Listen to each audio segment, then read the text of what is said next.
Cada vez que te hubieras enfrentado a un problema financiero, te habrías sumido en un estado de depresión y desesperación. Las acusaciones se iban volviendo más graves a cada minuto, pero el presidente del Tribunal Supremo no había finalizado aún su amonestación al célibe Santo Sitaá. En el instante que hubieras ganado un poco de dinero, habrías empezado a codiciarlo y entonces habrías abandonado la Torá para tratar de enriquecerte. ¿Paciencia? Nunca enfrentaste una prueba de paciencia. De hecho, si te hubieras casado, habrías descubierto cuánta ira e impaciencia hay en ti. Buenos rasgos de carácter. Si te hubieras casado, te habrías dado cuenta de cuánto tienes que mejorar, ya que nunca tuviste que hacer concesiones o ceder ante otra persona. Alegría. Tal vez te consideres a ti mismo una persona alegre, pero si te hubieras casado, te habrías percatado de cuán lejos lo estabas de ser una persona alegre y de lo difícil que te hubiera sido alegrar a tu mujer mientras escuchabas todas sus quejas, rezongos y problemas. Además, si el Creador hubiese deseado que solamente cumplieras los preceptos entre el hombre y él, entonces te habría dejado en el cielo. No habría enviado tu alma al bajo mundo material. Tu misión allá abajo era llegar a conocerlo y acercarte a él, lo que solo puede lograrse en el mundo material contrayendo matrimonio, cumpliendo los preceptos relacionados y enfrentando todas las pruebas y tribulaciones de un hombre casado. Por lo tanto, por tu forma de vida sin haber contraído matrimonio, no cumpliste con la mayoría de los preceptos de entre el hombre y su prójimo. No tuviste la oportunidad de dar de ti mismo, de sacrificarte por otros. No renunciaste tus deseos en pos de los deseos de otra persona. No tienes la menor idea de lo que significa ceder ante el otro. No hiciste nada para deshacerte de tu egoísmo innato o siquiera mitigarlo. El presidente del Tribunal Supremo le demostró a Jaimito que hasta qué punto había errado el blanco. Jaimito se quedó parado frente al tribunal mientras el fuego de la humillación le quemaba. Había fracasado por completo. No había logrado su tikkun, su rectificación espiritual en absoluto. A la fuerza tomó conciencia de que no había entendido cuál era su tarea en este mundo. Si solo pudiera volver atrás para casarse, tener hijos y esforzarse por fundar un hogar pleno de paz, poniendo así en práctica los preceptos del Creador y no solo estudiarlos teóricamente. El excelso sabio y pilar de bondad Sitaá. Relataremos otra historia para ayudar a elaborar mejor el tema, esta vez sobre el exceso sabio y pilar de bondad Sitaá. Ya en su tierna infancia, el excelso sabio y pilar de bondad Sitaá fue un niño de gran talento, una maravillosa personalidad y una mente agudísima. Cuando creció, se hizo famoso en su ciudad natal, ya que todos sabían que era un gran genio de la Torá. Luego, tuvo el mérito de casarse con la hija de una de las familias más importantes de la zona.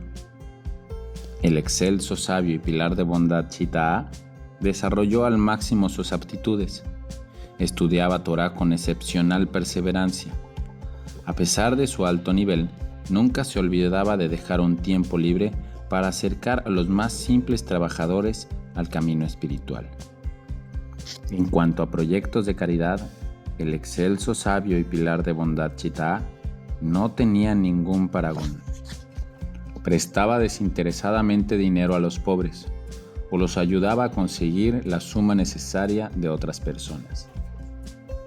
También se encargaba de proveer alimentos a viudas y huérfanos, y así fue como muy pronto se convirtió en una figura pública de gran liderazgo, a quien todos amaban y admiraban. Incluso los más grandes líderes espirituales de la generación se hicieron amigos del excelso sabio y pilar de bondad Chita. El excelso sabio y pilar de bondad Chita tenía solamente una pequeña falta a su admirable expediente personal: su esposa. Ella ni lo respetaba ni lo admiraba. Al contrario, todo el tiempo se quejaba de él y le hablaba con total desprecio. La mayor parte del tiempo, el excelso sabio y pilar de bondad Chita llegaba a su casa a la madrugada y encontraba a su esposa amargada, enojada y a punto de explotar. Muchas veces los recibía con gritos y desprecios. Él trataba de ignorar este aspecto tan poco agradable de su vida y por ese motivo pasaba muy poco tiempo en la casa. El excelso sabio y pilar de bondad Chita consideraba las quejas de su mujer como producto del mal carácter que ella tenía y de su bajo nivel espiritual. Obviamente, ella no valoraba los méritos de ese genuino sabio de la Torá, un verdadero justo y piadoso hombre, y por eso no lo respetaba y solía mostrarlo en forma constante con sus mezquinas exigencias y acusaciones infundadas. Él siempre se aseguraba de proveerle todo el dinero que necesitaba para que no pudiera quejarse que él no se preocupaba por ella. Todo su matrimonio no era para él más que un embrollo sin fin, y en vez de enfrentarse a su esposa, optaba por mantenerse alejado. Incluso en los fines de semana y en las festividades, siempre se las arreglaba para organizar un compromiso de antemano, como una conferencia de Torá que debía dar en algún lugar alejado. En vez de pudrirme en casa, pensaba, sería mucho mejor dedicar mi valioso tiempo al campo espiritual y a los actos de bondad. Pero como ocurre en todos los seres de carne y hueso, también llegó el último día del excelso sabio y pilar de bondad Chita. El mismo automóvil con el altoparlante que recorría todos los barrios anunciando una emergencia o la muerte de un justo, anunciaba ahora con tono acongojado por toda la ciudad: el arca sagrada fue tomada cautiva. Los ángeles del cielo vencieron a las rocas de la tierra. El funeral del gran sabio, ministro de la Torá y de la benevolencia, el sagrado, excelso sabio y pilar de bondad Chita, saldrá a la hora, en dirección a la sección de los grandes rabinos en el cementerio, y todos llorarán la pérdida de esta elevada alma. Miles de personas escoltaron al excelso sabio y pilar de bondad Chita en su último camino rumbo a un lugar de su descanso eterno. Los rabinos de la ciudad lo elogiaron sin escatimar calificativos. Miles de personas gemían de dolor y las calles estaban colmadas de gente que sollozaba. Yaciendo en el medio de todo esto y completamente consciente de todo lo que acontecía a su alrededor, el excelso sabio y pilar de bondad Chita estaba más orgulloso que nunca. Un funeral así tenía lugar solamente una vez en muchos años. Cuando el exaltado sabio y pilar de bondad Chita llegó al cielo, de inmediato lo atrapó un grupo de ángeles acusadores que sin demasiado cuidado lo arrojaron al tribunal celestial. El exaltado sabio y pilar de bondad Chita se quedó atónito por el duro trato, exclamando seguramente que había alguna equivocación. Estaba seguro de que ahí recibiría el mismo trato honorable al que estaba acostumbrado durante su vida, y no podía entender lo que pasaba. El juicio del excelso sabio y pilar de bondad Chita había comenzado. Los miembros del tribunal celestial pasaron revista rápidamente a los preceptos y actos de bondad que había realizado durante su vida, sin que pudiera ver impresión alguna en sus rostros. Pero cuando llegaron a la lista de la sección matrimonio, adoptaron una mirada que daba miedo. El presidente del Tribunal Supremo parecía furioso mientras contaba la cantidad de veces que la mujer del excelso sabio y pilar de bondad Sita había llorado, la cantidad de lágrimas que había derramado, la cantidad de veces que se había ofendido, los días terribles que había pasado sintiéndose sola, vacía y desesperada, la tremenda desilusión que sentía cada vez que su marido no prestaba la mínima atención a la comida que le había preparado con tanto esfuerzo, la limpieza de la casa, a las encomiendas que había llevado a cabo. En pocas palabras, el excelso sabio y pilar de bondad Sita se dio cuenta de que había estado equivocado toda su vida, alternando las prioridades. El presidente del Supremo Tribunal ignoró por completo los ficticios títulos de honor que le fueron etiquetados en su engañoso mundo inferior y se dirigió al acusado por su nombre propio. Isaquito, si bien estudiaste mucho Torá y llevaste a cabo muchos actos de caridad y bondad, no llevaste a cabo tu misión personal en la vida, lo que significa que no lograste la rectificación de tu alma. Fuiste un absoluto egoísta, ocupado únicamente de ti mismo en tu propio éxito, en tu propio prestigio y honor. Todos tus estudios de la Torá fueron al lado oscuro, dándoles poder a las fuerzas del mal en el mundo. Todos tus actos de benevolencia no pueden expiar tus pecados, ya que la verdadera bondad comienza por casa. Si no hay caridad en casa, entonces toda la que uno realiza afuera no tiene valor. Tendrías que haber dirigido tus buenas acciones de bondad antes que nada hacia tu propia esposa, pues ella es literalmente carne de tu carne. Al no hacerlo, de hecho diste a entender que no eres un hombre de bondad, y lo que le diste a perfectos extraños, mientras ignorabas a tu propia esposa, se debió solo a tu amor a los honores. La única razón por la cual tenías tanta paciencia para escuchar los problemas de los pobres, miserables extraños durante horas, sin nunca tener ni unos pocos minutos disponibles para escuchar a tu esposa, fue porque gozabas sentirte el misericordioso y piadoso justo.